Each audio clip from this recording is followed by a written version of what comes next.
Hi everyone, welcome back to this program with the scriptures, the book of Psalm.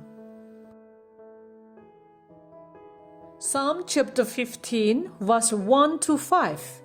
The character of those who may dwell with the Lord, a psalm of David.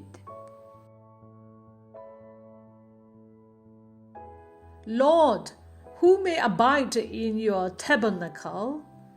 Who may dwell in your holy hill? He who walks uprightly and walks righteousness and speaks the truth in his heart.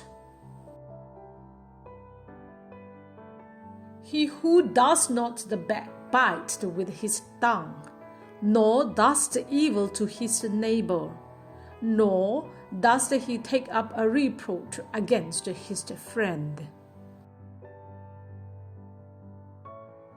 In whose eyes a wild person is despised, but he honors those who fear the Lord. He who swears to his own heart and does not change.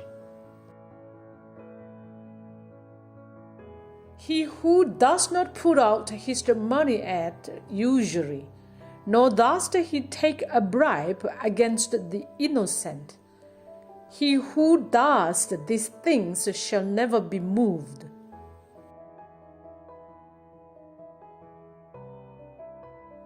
Thanks for joining with me. See you next time.